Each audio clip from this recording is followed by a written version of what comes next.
Many you're going to break. Nada más tenía primer, para casar y mi pasaporte se me para casar peras. Good afternoon, everybody. My name is Duncan Wood. I'm the director of the Mexico Institute here at the Woodrow Wilson Center. It's great to see you all here. Obviously, interest and emotion related to the Mexican election are both mounting as we get closer and closer to the date. We've titled this 1 month out. Of course, we're a little more than 1 month out from the Mexican election, but we thought it was a wonderful opportunity and an opportune moment for us to invite 3 of the leading experts, thought leaders in Mexico on the political situation to share with you their thoughts on the upcoming election, the current state of politics, the issues that are on the table and that should be on the table. So I'm very delighted, I think I've lost my mic, very delighted to welcome with us Carlos Heredia, Maria Amparo Casar, and Juan Pardinas. They all have multiple functions in this world, multiple jobs, but most importantly, they are members of the Mexico Institute Advisory Board, and they're all very good friends and have been great supporters of us. So thank you all for being here. I am not going to waste any more of the public's time by sharing my points of view. I'd like to just turn it straight over to you guys. And Juan, I wonder if I could ask you to make some initial comments. We'll then follow on with Maria Amparo and then Carlos, and then I've got a couple of questions, and then we're going to open it up for the audience here at the Wilson Center. Thanks. Okay. Thanks, Duncan. I should start with a disclaimer. I'm here as a member of the Mexico Institute and as a political analyst, and my views do not reflect the position of the Mexican Institute of Competitiveness, which doesn't have, which as its DNA say, it's a political institution. Well, the first thing I would say is that all the electoral discussion in Mexico, it sounds like it's kind of a kitchen discussion because everybody is asking if the rice is already cooked, it's overcooked. And Hector Aguilar Camín was saying, like, well, we have 3 different pots of rice. One rice that looks kind of overcooked, if you see the polls from Reforma, which give Lopez Obrador a 20-point lead. Then there are some other pot which the water is boiling, but the rice it's not still at point, which would be Mitofsky, Roy Campos' position. And there are other polls which show like a 6 and 8 point lead, which would say it's still an open contest. What worries me the most is the attitude of some people in the camp of Lopez Obrador, which give as a fact that they will be the next government in Mexico. I don't think it's shows a lot of respect for the democratic process to say that this is consumed, that it's a fact, that it's a given, that Lopez Obrador will be the next president. We have 88 million people with the right to vote, with the right to change our minds on July the 1st. And until that happens, there is a very high probability of that he could win, but we still need to go through this democratic process. My favorite definition of democracy, it's certainty of the rules and uncertainty of the results. And there are still a very thin margin of uncertainty. It's very narrow, and there's maybe not so much evidence to support it, but still surprises could happen. I still remember the place and the time, the morning of the US election, it was the 8th of November of 2016, and I remember the needle of the New York Times, and the needle pointed at 9 a.m. in the morning that day that Hillary Clinton had 85% chance of winning the election, and we know that, well, the needle didn't stay that way for the rest of that day and for the rest of the next 4 years. The same happened with Brexit. The same happened with the plebiscite on the peace process in Colombia. So there's a margin of error, and I would say it's every day looks kind of unfeasible that we will have a different fate that Lopez Obrador becoming the next president of the United States. but I think the possibility remains. And once I finish my review, yeah, true. About the 3 pots of rice, I would leave it there to my colleagues. Thank you so much. Thank you, Duncan. I'm very glad of being here, and thanks for the invitation. As Juan was saying, we are kind of funny people because we wanted so much to have competitive elections, and once we have them, yeah, we don't like what goes with competitive elections, which is the uncertainty of results, yeah? So most people in Mexico think that Andrés Manuel López Obrador has already won. I tend to agree with Juan. I don't believe in the inevitability of these results. It is very likely the triumph of Andrés Manuel López Obrador and his coalition, but as anywhere in the world, things might turn out different to what most people think. He has given some examples, but we can give a lot of examples in those countries in Latin America which have doble vuelta, which have a second round. Yeah. So AMLO, yes, on average, he has, I mean, if we make the average of polls, he has around 12% advantage over Anaya, but there are outlier polls, yeah?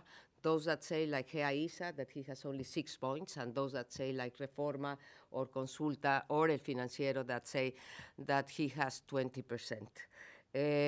So what I believe is that there are some, so to speak, bags where you can draw some votes in order to have a different result.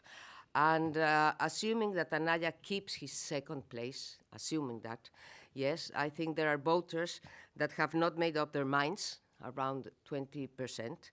There are swing votes, yeah, which come from both the PRI, the little margin that Margarita Zavala had, maybe some of the Broncos, the other independent candidate, and there is this big bag of voters that we can call second voto útil, second preferences voters, that want to avoid the result of Andrés Manuel López Obrador coming to power.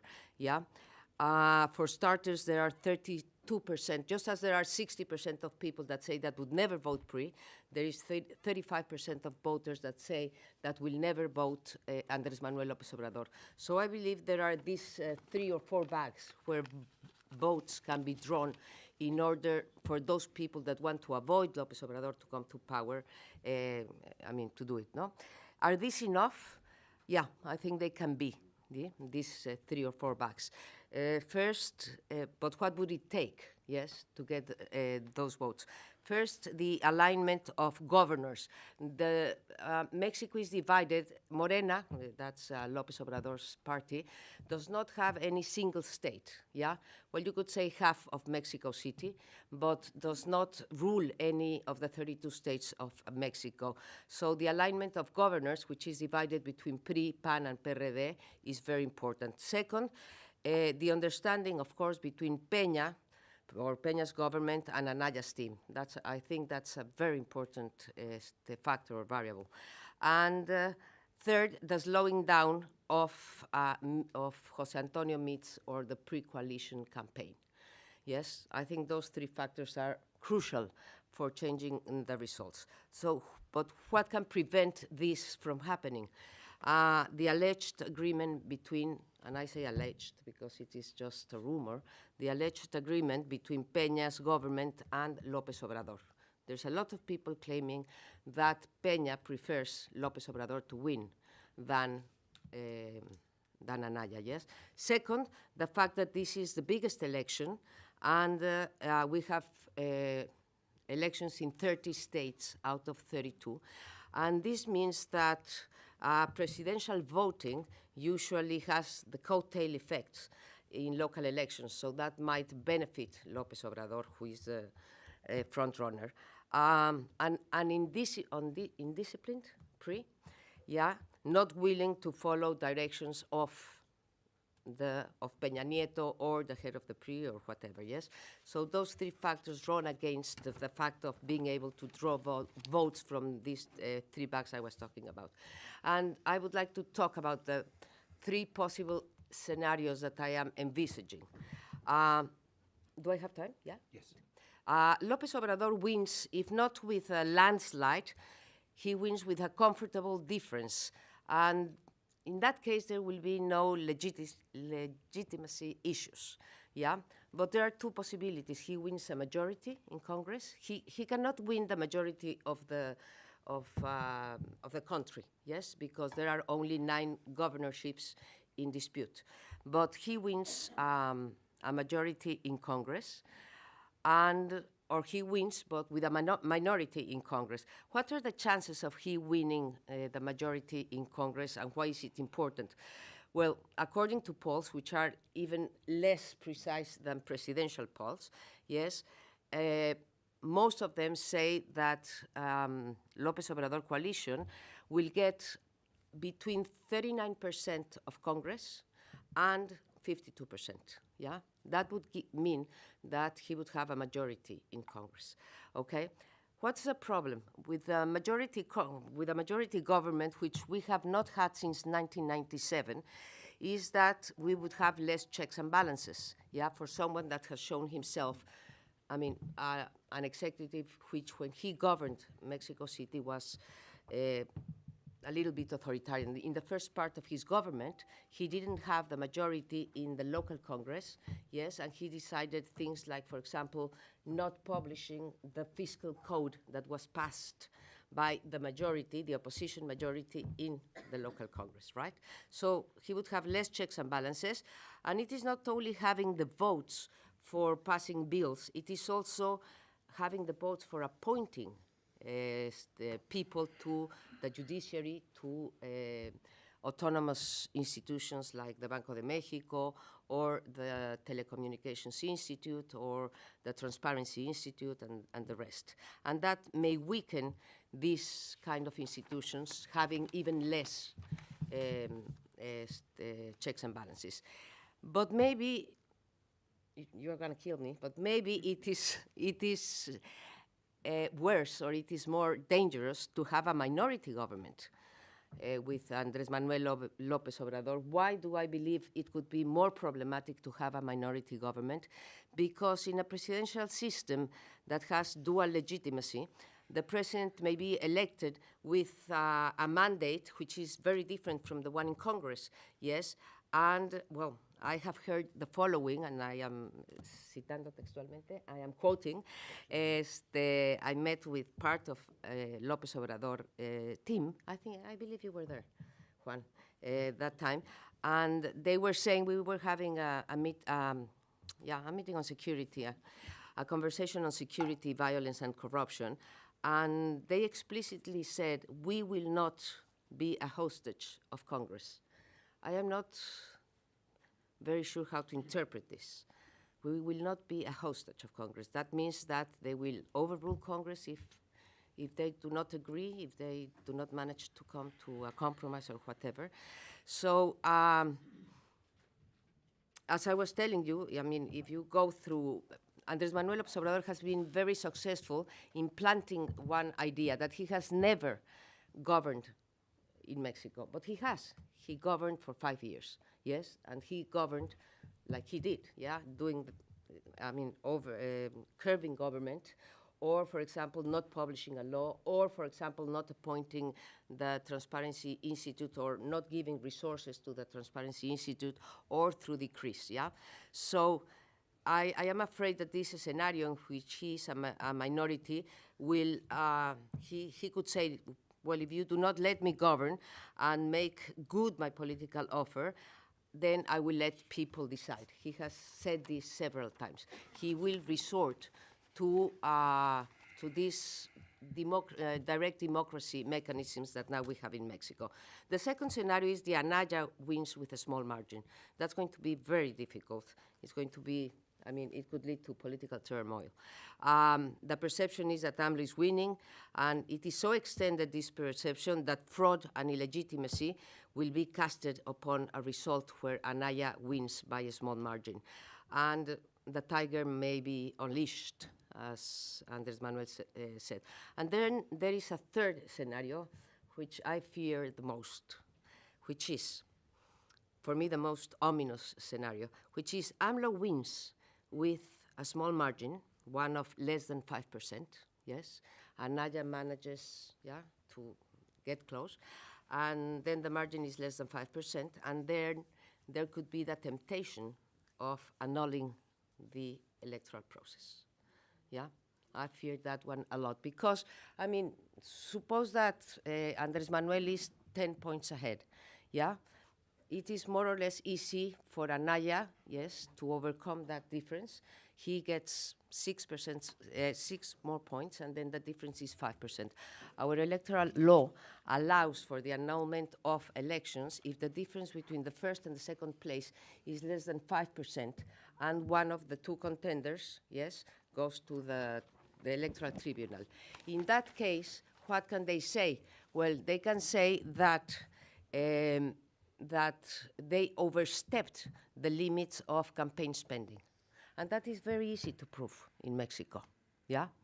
So I am really very afraid of that because in that case, we will have even more political turmoil than what we expect if Anaya wins by a little margin. And I do not discard that because we have had many rulings by the Electoral Tribunal which have been very questionable in the past months. So what are my worries? We talk a lot about our worries of AMLO coming to power because he may operate a kind of deinstitutionalization of the country because he does not understand the world, as we saw in the last debate, or as Arturo Sarucán was saying, or because of his authoritarian traits, or because of his oversimplifying of solutions and his voluntarism, yeah? But we talk less of a greater problem, I believe, or what I believe may be a greater problem. We have a political challenge ahead, but we have a huge bureaucratic challenge. Lopez Obrador has promised a lot of things, believing, yes, that he can manage this huge bureaucracy in Mexico, which is plagued by weaknesses, yeah? So I can imagine him coming to the Treasury, to the Hacienda, to the Secretaría de Hacienda, and wanted to do the great things that he wants to do. But, I mean, as Neustadt here in the States said, I mean, expressing or giving an order does not mean that it is a self-executing order, yeah? And I think Mexico has to work on building capacities for its institutions if we want a real change. I will leave it at that. Thank you very much, Mayor. Carlos. Thanks, Duncan, and thank you. I want to thank the Mexico Institute of the Wilson Center for the great job you all do and for having us here this afternoon. What I want to do is basically to dig beyond the election and ask ourselves one question. Why is Lopez Obrador where he is today? What has happened? What has allowed a man that has not held public office for the last 12 years, who arguably has no money, who doesn't speak English, who, as Maria Amparo says, believes in himself as the political institution? Why is he where he is right now? And I have a couple of hypotheses. In one of the many visits of Lilian Tintori to Mexico City, I asked her, Ms. Tintori,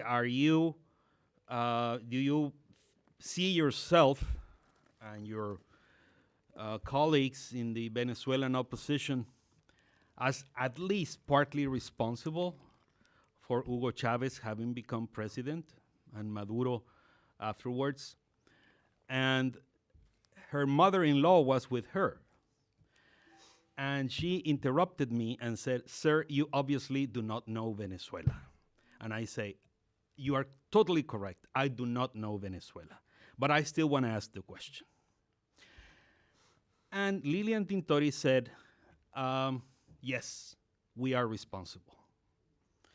Because 90% of the Venezuelans only looked at how the oil windfall was spent over 4 decades, for 40 years, by the Venezuelan elites who didn't care about them.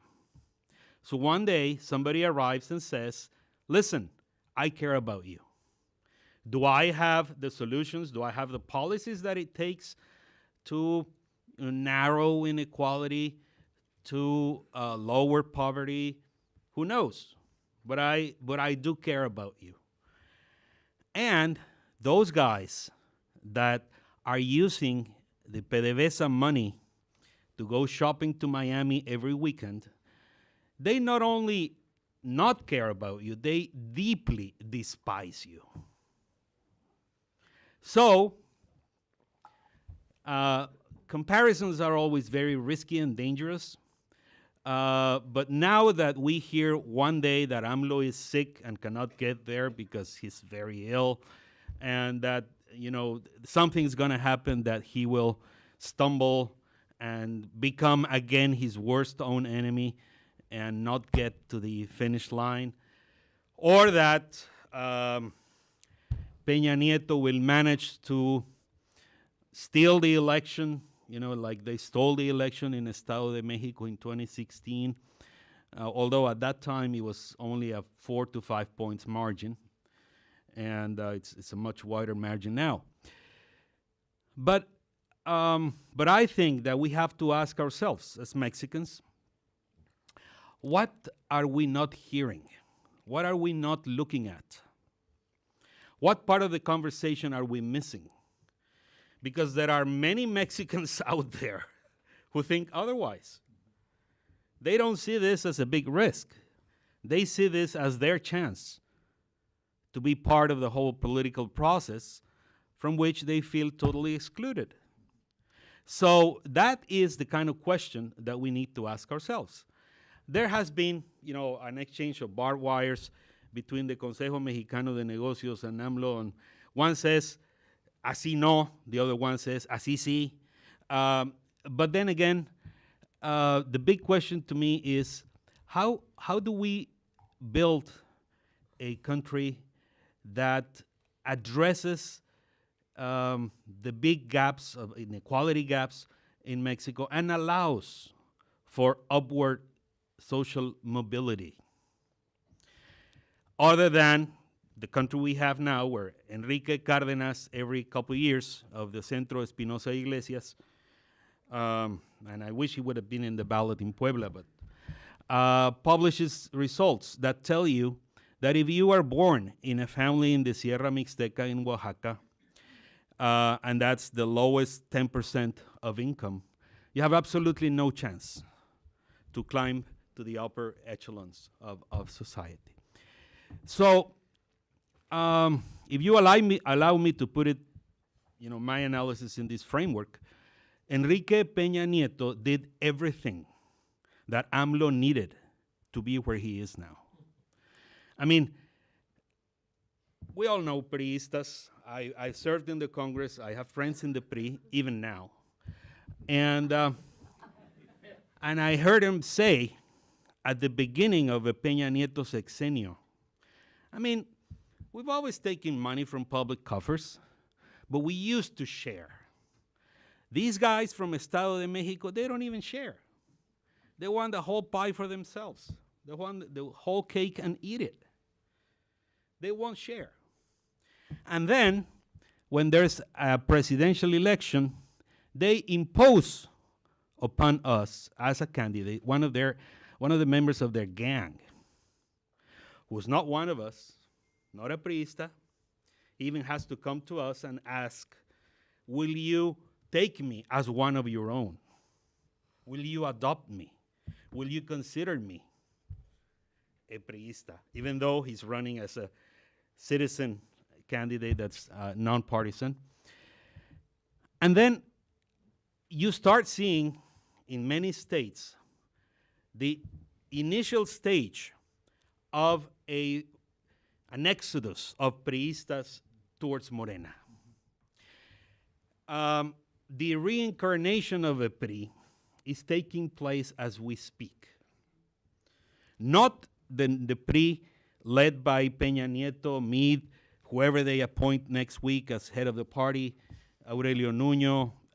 No. The PRI of decades that had, a way of doing things, that had the largest number of political operators in the country.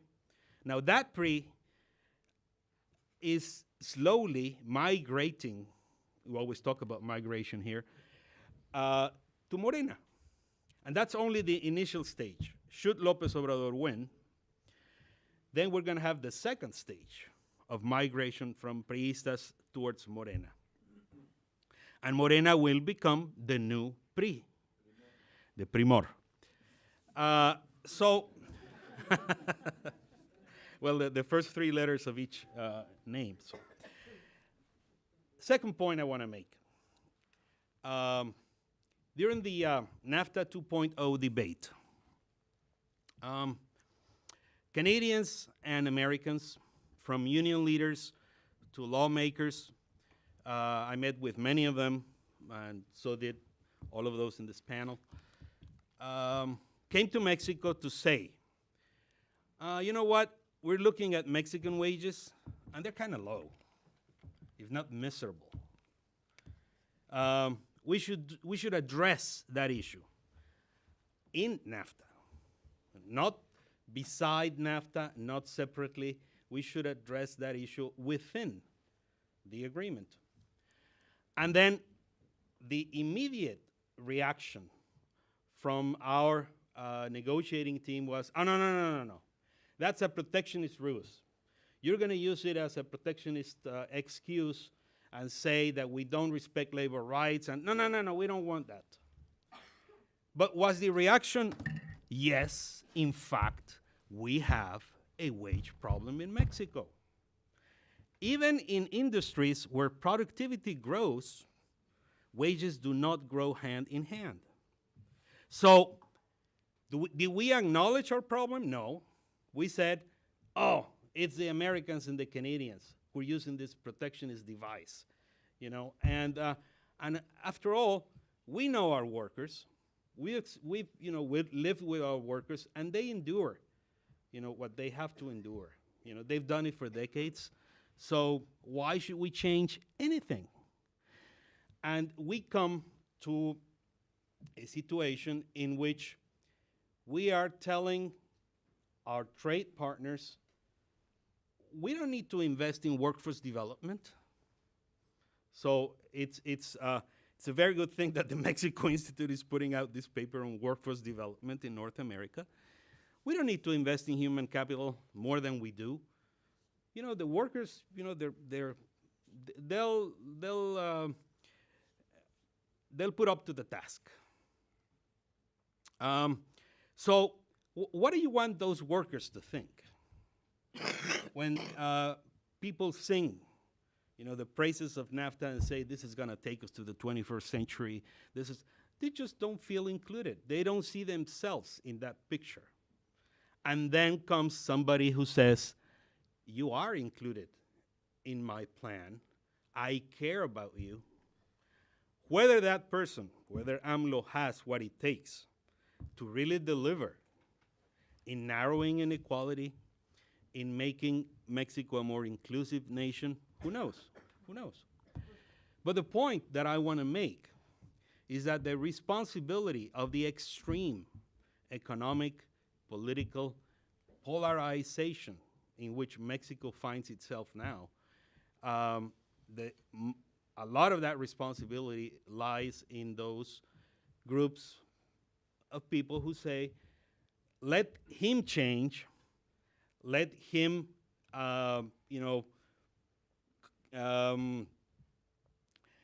transform himself so he can adopt our views, and not what do we need to do ourselves to change, to address the very excruciating issues that underlie this election.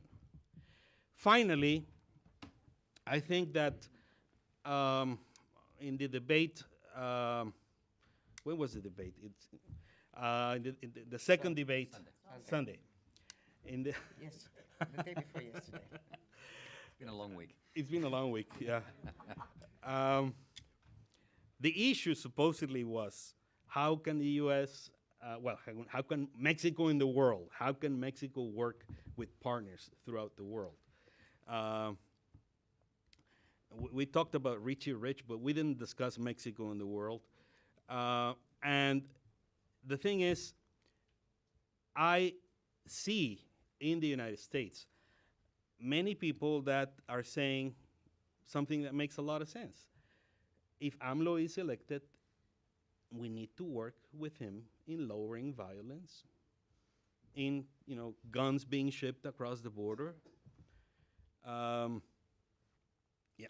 for one, I am totally perplexed after each school killing in the United States. I say, the question is not whether another one will take place 2 months down the road. We know it will happen. The question is, and after Parkland, and after kids going out and saying, we don't want to get killed in our own school, why isn't that addressed? Why? So, if AMLO is elected, he's going to need partners in the United States to work together on lowering violence, on public safety and security, on fighting corruption, and then we'll see what he's made of and what his government is made of. But what I would, just say a final caveat is that there's something wrong when both in Mexico and the United States, we're shocked by outcomes that we did not anticipate, probably because we only talk to our peers and we only talk to the people who think as we do. Thank you. Thank you to the three of you.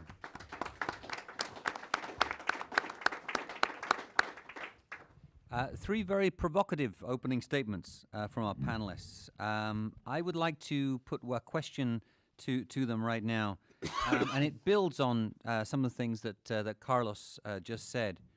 First of all, do policies matter in this election? We've heard from a number of the campaigns here in Washington, and some of them have said, we're not going to focus on personalities or the candidate, we're going to focus on policies. And at least 99% of the people I've spoken to here in Washington say you probably need to focus on personalities and candidates. They matter. And I think all of the academic evidence, studies in the past, suggest that campaigns and candidates actually do matter. So do they matter? If policies matter, what are the policies that are on the table that are making a difference? What are the policies that should be on the table? Carlos has just talked about income inequality. He's talked about the fact that people are left behind, feel left out. What are the issues that are out there? Juan. Thank you, Duncan. And your question, it's a perfect segue for some things I didn't say in the first opportunity. Like my big concerns with Lopez Obrador are three of them. The first is his character, then his ideas, his policy vision, and then the group of people, some of the group of people that surrounds him. I start with the first, his character. Yeah, just that. There's a fourth one that I will name as the future, my problem with the future, but for the starting point, it's just these three concerns. His temperament. Jesus Silva Herzog wrote a piece on him like 3 months ago, and 2/3 of the piece was Chucho was saying, oh, Lopez Obrador has learned his lessons. He's much more calm. He kind of listens to his critics. And a few hours after, and then in the last third, he had a critical view of Lopez Obrador. And then on the same evening that Chucho Silva published this article, Lopez Obrador was saying, oh, Chucho Silva is a conservative from the closet. A closet conservative. He belongs to the, he's a Fifi collaborator, which Fifi, it's like a posh chic kind of golden spoon kind of person. So what Chucho was saying in the morning that Lopez Obrador has learned, Lopez Obrador a few hours later proved him wrong. And he couldn't even take a right compliment from one political observator. Here you have Little Marco and Crooked Hillary. Back home we have Richie Rich and Anaya Canaya. No? I have been, last year, I was appointed as a member of the Mafia in Power by Lopez Obrador as a achichincle, which is in Nahuatl kind of between a low-class servant and a slave. So I have seen in other countries, you could think of, what happens when a head of state attacks directly someone in the press that has different views than himself. And I don't like that kind of character. Going to the second part, his policies. I have never heard him, maybe I'm wrong, saying that there's some policy that it's correct, some institution that works in the right way. He has a vision that everything it's wrong. So he has to cancel, for example, education reform. And obviously education reform could be improved, but we should remember where we came from. 6 years ago, teaching positions in Mexico were a kind of monarchies. And why I say monarchies, because by a contract, you could pass your position to your children. So there was, you could inherit your position to your children. I remember talking with a very high-ranking official on the education ministry in 2011. And I asked him a very revolutionary question. It's how many teaching positions are in the Mexican public education system? I said, well, we don't have an answer. And they didn't have an answer because the union controlled so much of the structure that it was impossible to know how many people worked as teachers, how many people were in front of the classroom. So some things in the education reforms could improve, but some things in the education reform are, I think, crucial for an education system. One of them is how many people work in schools. Regarding the airport, for example, imagine you are investing heavily in a project and then the presidential candidates, which is in the best position in the poll, says that he's going to cancel the project. Well, you don't send signals of certainty on that. So I'm worried about his ideas and how he doesn't acknowledge that there are some things in Mexico that work. I think he's kind of a doctor with a very good ear for the people's anger. As Carlos very well presented, there are a lot of reasons for people to be angry in Mexico. Corruption, violence, inequality. And he has a very good way to put all this agenda and transform it into very simple messages to the people. But when you go to a doctor, the first part is that he has to give you a diagnosis, which kind of illness you have. The second part is he has to give you a cure. And if he gives you poison instead of medicine, well, the outcome is not going to be very nice. And I don't see a policy idea that could allow me to imagine that Mexico will get better. Regarding corruption, his vision of the corruption problem is that if you have someone at the top which is a crook, then all the structure becomes corrupt, which is right. And we could say what's happening now in Mexico. If you have a corrupt president, chances are that the whole structure is going to be corrupt. But the opposite is not correct. If you have an honest president, that doesn't mean that the whole structure in government will become honest. You need strong institutions, strong legislation, and he has, I would say, a total disregard for institutional building process for public policy. That was my second concern. And my third concern is the people he he has around him. He has some very sensible and reasonable people that has the awful responsibility to translate to common sense what Lopez Obrador is saying. That trying to give, to pack his vision into a more palatable and digestible policy propositions. But he has other crowd, the same unions that control the whole education system for decades in Mexico. A political party, the PT, that when the former North Korean leader passed away, they published a kind of a tombstone, is called in English, in the newspaper saying, of an obituary, saying that they really regret the passing away of a great leader, the former North Korean dictator. And they are part of the crowd. And then you have the people in the extreme right which deny rights of the sexual minorities, of women, all in the same train. I wonder how could you form a government with so divergent views? And my fourth concern is about the future and following on Carlos Heredia's point of view.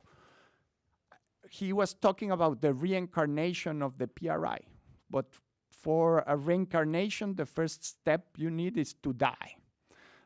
And there are some elements, some pieces of evidence that the PRI is going through its last days as a national political force. Maybe they will remain as a regional force with some state governors. But imagine the peasants group in the PRI, with whom they will feel more identified, with José Antonio Meade as a leader or with Andrés Manuel López Obrador as a leader.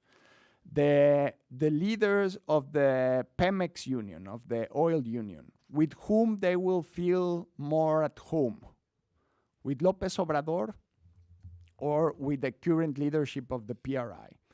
So the big concern for the PRI is who's going to turn the light off when everybody leaves the building.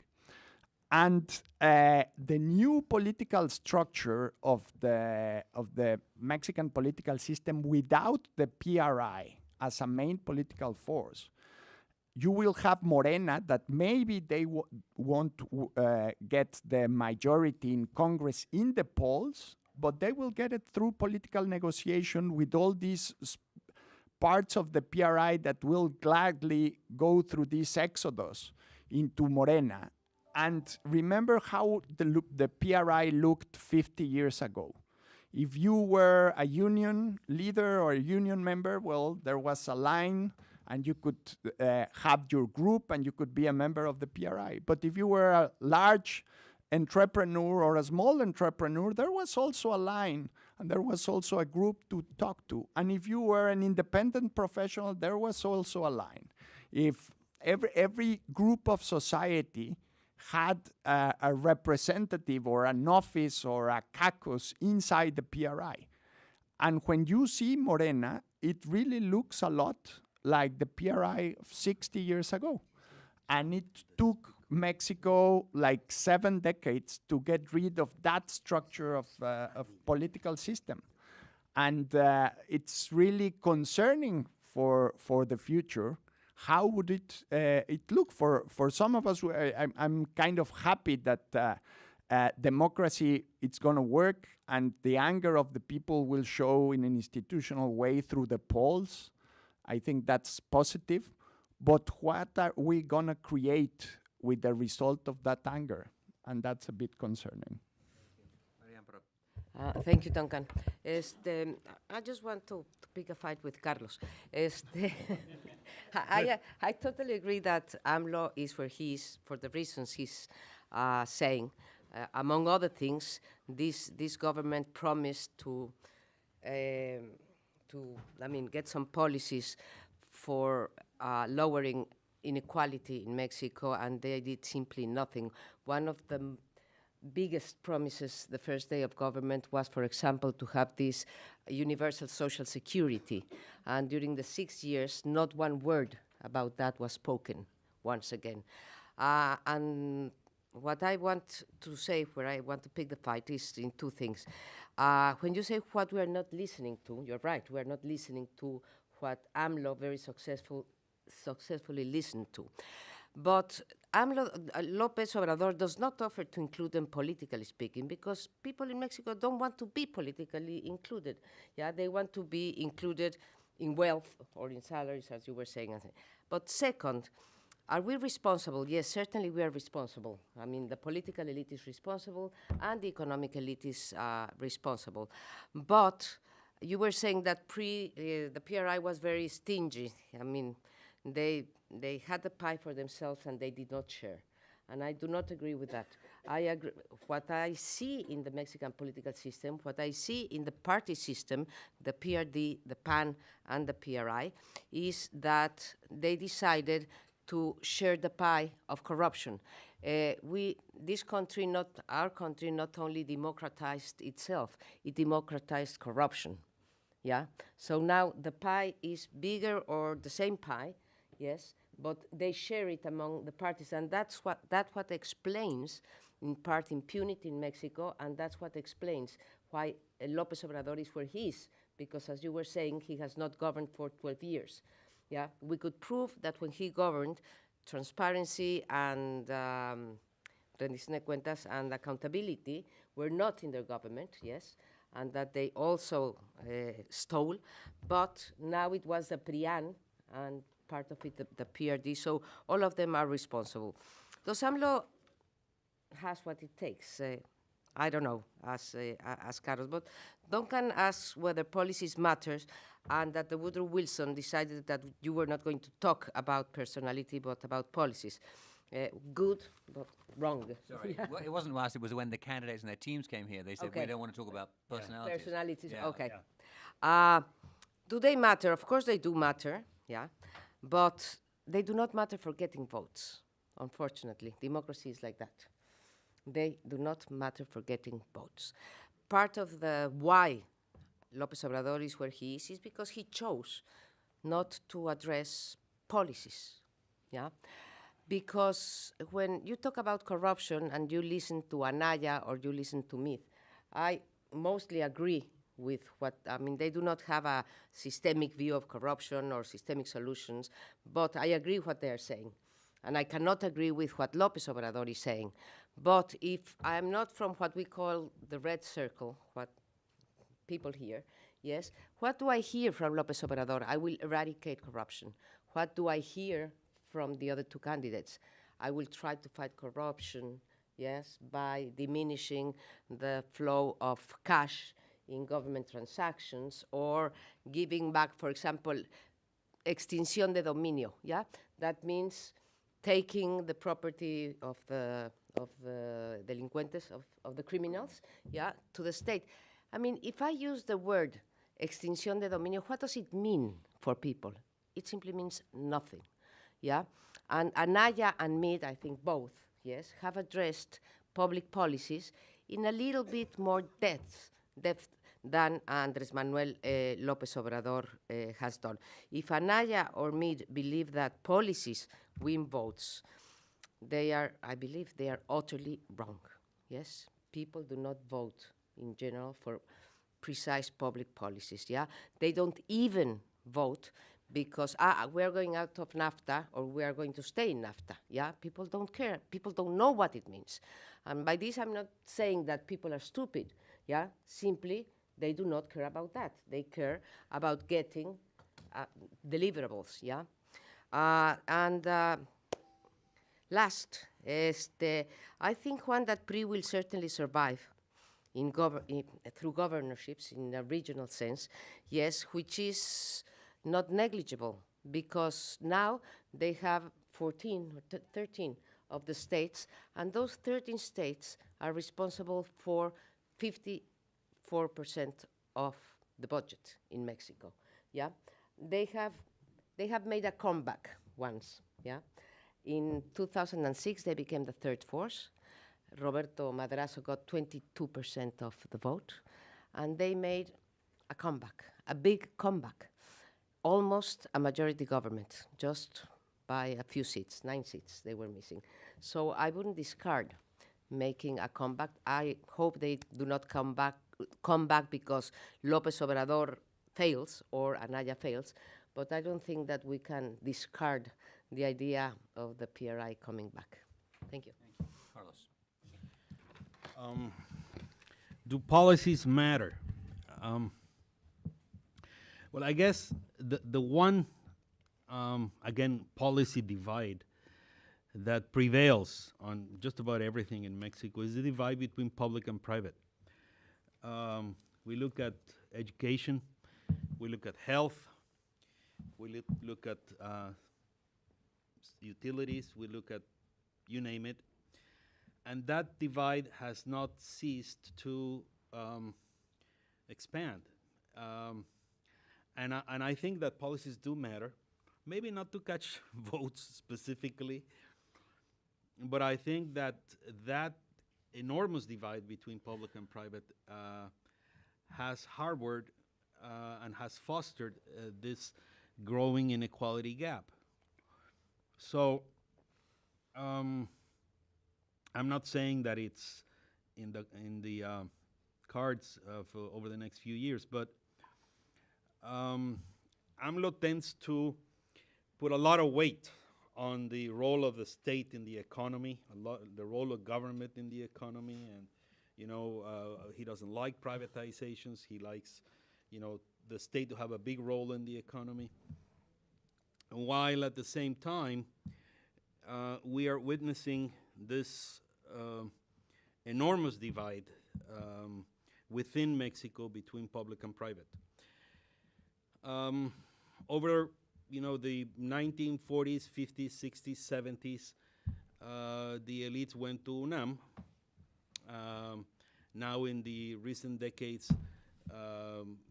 we went to ITAM, to Universidad Iberoamericana, and the gap widened. Is that good or is that bad? It's not good or bad. It's what happened. But I do think that we have to work on making our public education credible, on making our health services credible when they're public. Because otherwise, what happens is that people tend to identify public with bad quality, including the government. The government is public, it's bad quality. Which is not necessarily true per se, but it's a conception of life. And then you grow up not knowing anybody who's not part of your social circle. So the biggest revolution in Mexico, and I'm quoting Blanca Heredia, my colleague at CIDE, which is a public university, she says, the biggest revolution in Mexico would be to have high quality, credible public education from kindergarten to university. But we haven't been working precisely on that. So I do think that policies matter. And then now let me address a couple of issues that Maria Amparo raised. When I said that the Grupo Atlacomulco from Estado de Mexico doesn't share, I'm quoting the priistas themselves. They share with other parties. But within the PRI itself, who gets the big offices? Who gets the big contracts, the public works contracts? Las constructoras mexiquenses. The likes of IGA, OHL, who are big in contracts and it all started with, well, it didn't start with Peña, but it grew enormously with Peña. So Peña Nieto basically paved the way for the state of things nowadays. If you ask me, well, who's Lopez Obrador or a campaign manager? It's Tatiana Cloutier, who's doing a great work. Job. She's refreshing, she talks straight. But who paved the way for Lopez Obrador to be where he is? Enrique Peña Nieto. That's I agree. uh-huh. Totally agree. So So I guess what I'm trying to convey here is that we're busier trying to devise ways on how can the Consejo Mexicano de Negocios stop Lopez Obrador from becoming president? How can we persuade people not to vote for Lopez Obrador? But we don't ask ourselves, what privileges are we willing to let go? Thank you. Thank you very much. We have time for 3 questions from the audience. Ambassador Jones, if you wouldn't mind introducing yourself. One here and then one here. Yes, the microphone's coming to you, Ambassador. First of all, I want to congratulate the panel. It's been the most informative and education panel that I've had the privilege of hearing.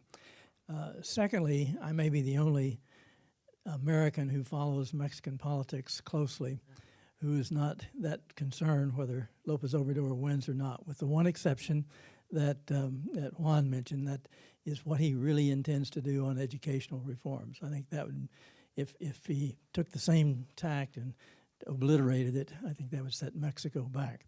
But my question is on one of the institutions that in the Salinas administration, the Electoral Institute, Mexico really did itself proud and developed an institution, electoral institution, to conduct fair elections, or honest elections. They were still not fair because of all the process leading up to the vote itself.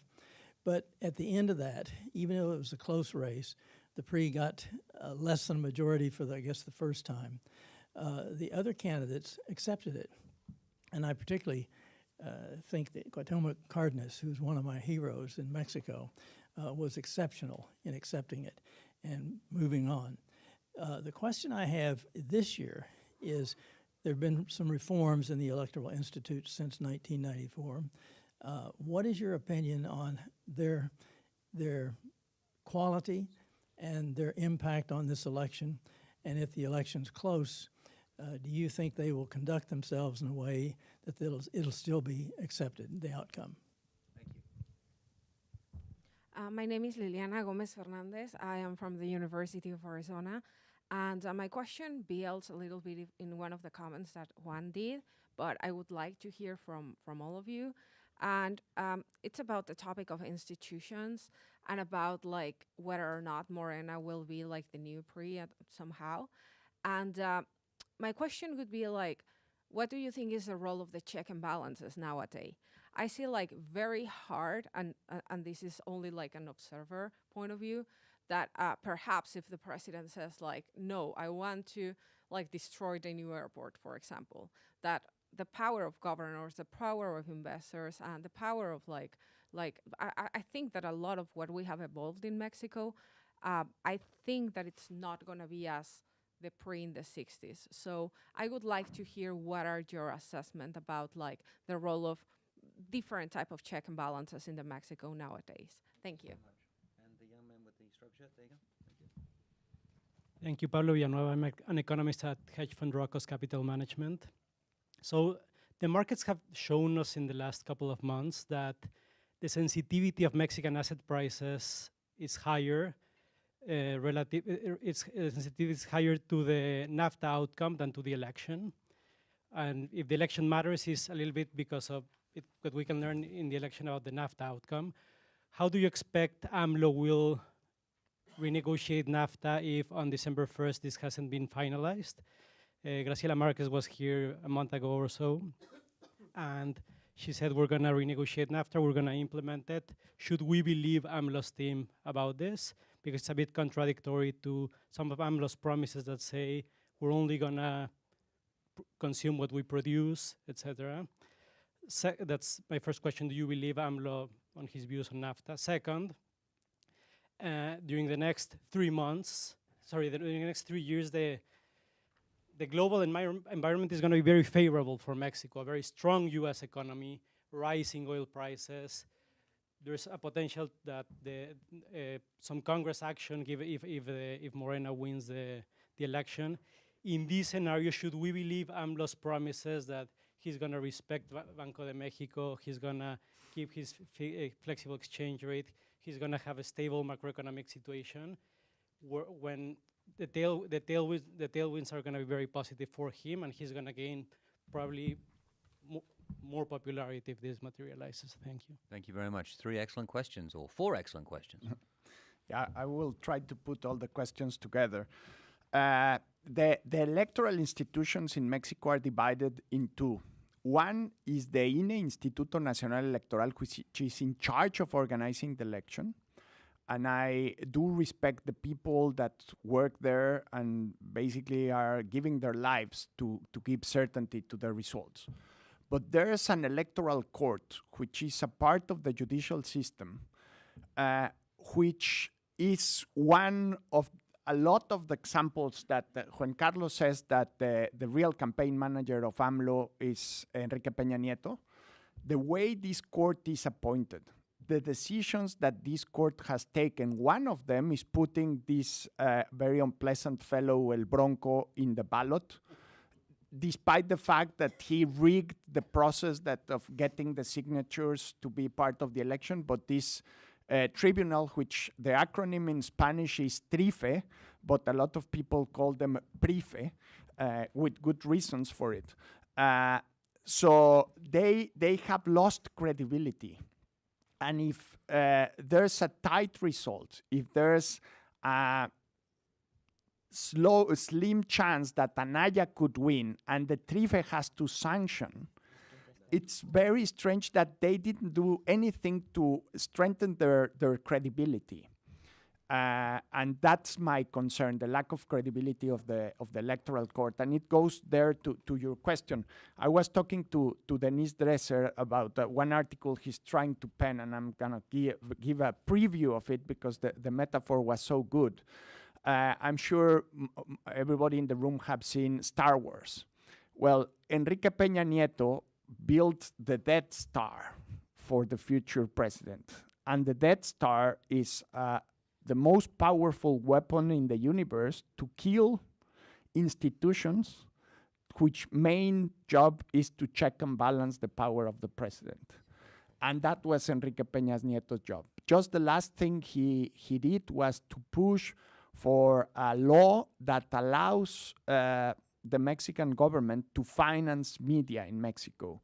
Last year, the government gave away 10 billion Mexican pesos to media outlets. There are a lot of newspapers that shouldn't exist if the market worked, if the newspapers survive upon their readership and their advertising. I would say 80% of the press in Mexico wouldn't be there. Also radio, also television. So what happened in the US in the last year? It's one of the most glorious occasions for the free press. We won't have that in Mexico. And we won't have, for example, a judicial system with high regard of credibility. We wouldn't have there some appointments in the Supreme Court that were highly questioned during Peña Nieto's term. So all these institutions that are there to work as check and balances have been eroded in practice and in their appointments by these governments. INEGI, one of the most respected institutions in any policy realm in Mexico, they appointed a person that clearly, for vice president of INEGI, that clearly didn't fulfill the legal requirements to be in that position, and they put it there. And if you go institution by institution, they have found a way to weaken them. So the next president, it's Lopez Obrador, Anaya, whoever, will find a very weak system of checks and balances. And that's one of my big concerns. One institution that they haven't managed to touch, and it goes to the third question, it's global markets. And I think when global markets won't like something that happens in Mexico, they will react, and they will react fast, and they will react painfully for the people that we live there. So I hope Lopez Obrador gets the message that markets will react, and it will be painful for his government and for the population. With things like the airport, for example, I'm really worried of if he knows the power of his message and the consequence of his words to global investors. I would say that if they ask me, do you think there's corruption in the airport? Say, well, given the fact that it was made by Gerardo Ruiz Esparza, the Minister of Communications and Transport, chances are that there's corruption.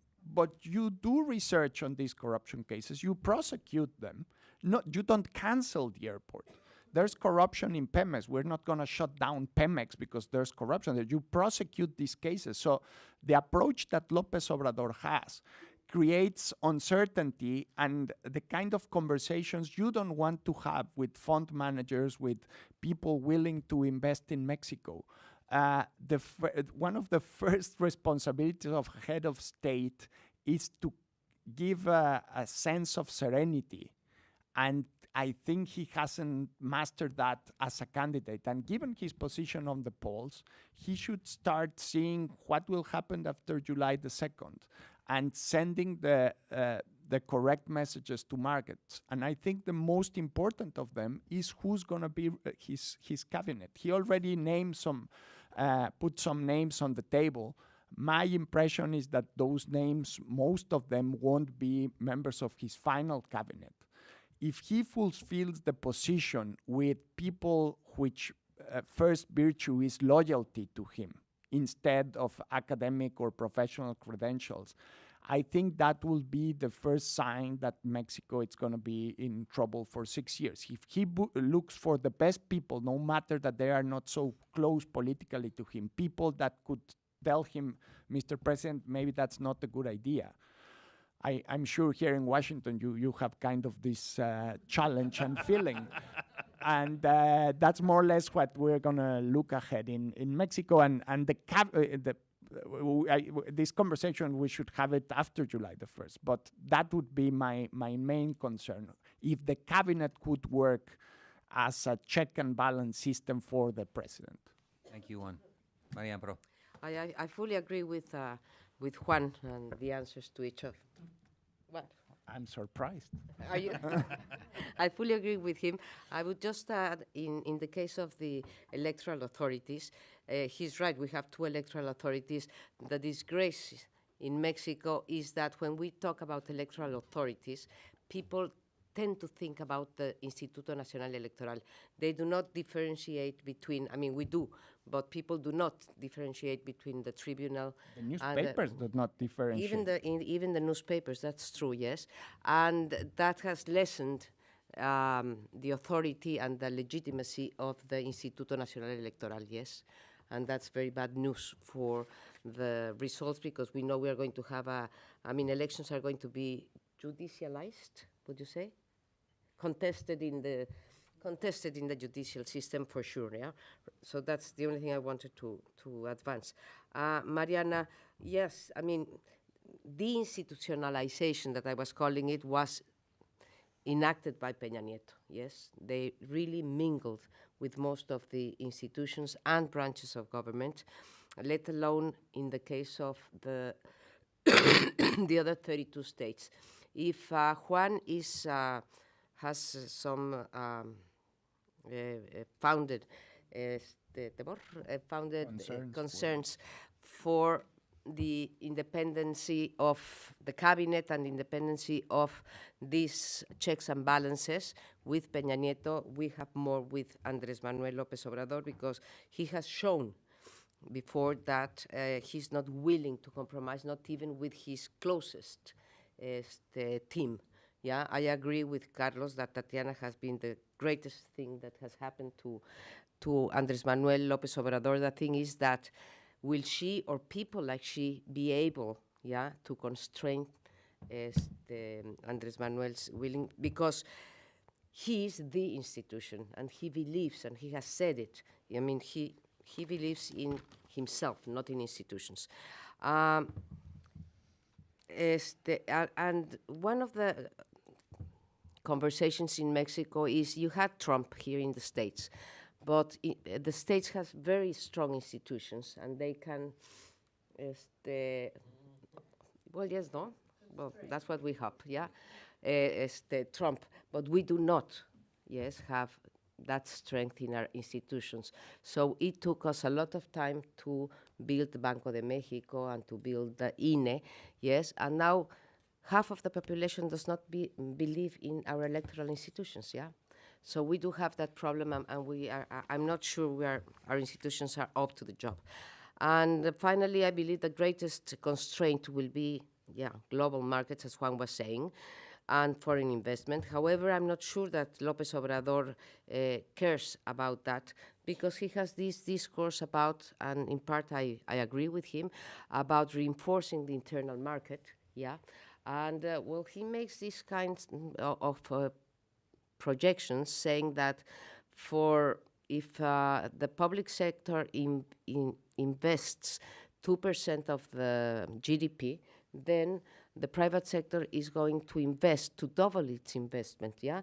It will go, if it invests now 4%, it will invest 8 or even 12%. I don't know where he takes his figures from, but if he does not give judicial certainty, legal certainty to them, I do not believe that investment is going to flow as he expects it. So hopefully the greatest constraint will be the global markets, but I'm really not sure. Carlos, take us home. Is it Liliana? On the checks and balances. Of course, it's not the PRI of the 60s, but I'm going to just name one example of how checks and balances do operate, maybe in a compartmentalized way. But another piece of very good news in this election is verificado.mx. What is verificado.mx? Dolia can probably explain it better than me, but it's an association of newspapers, media companies, big media companies, small media companies, NGOs, that verify the statements of the campaigns and candidates and check whether they're correct or whether they're wrong. And it's a big, huge service to the public, because you need reliable information upon which you make your decisions. So Verificado MX is a breath of fresh air in the campaign as well. It's very good news, and it's one of the checks and balances that exist. Another one that is very, very important is the kind of work that María Amparo does at Mexicanos contra la Corrupción y la Impunidad, that Juan does at IMCO, that many NGOs do on Fiscalía que Sirva, on Seguridad Sin Guerra, where you when you ask the policies matter, yes. I mean, they are giving us the inputs to make public policy on solid basis, on solid grounds. And that is another example of checks and balances that may not be part of the state institutions, but sometimes even state institutions have to come to the NGOs for information. I mean, the Attorney General's office decided that opposite to what has happened in a half dozen Latin American countries, they would not investigate Odebrecht. And Mexico is still one huge exception throughout Latin America, where no big name is under investigation for the Odebrecht corruption case, as opposed to Brazil, Guatemala, Peru, and although we all know who the people that have to be investigated are. It reminds me of the one line that Matt Damon used in Inside Job when he was, well, somebody was asking Nuriel Rubini, why don't they investigate? And the answer was, because they would find the guilty people. That is a fine note on which to end. I would like to echo Ambassador Jones' comment. This has been an excellent and very spirited panel discussion. Thank you for speaking so frankly, all three of you.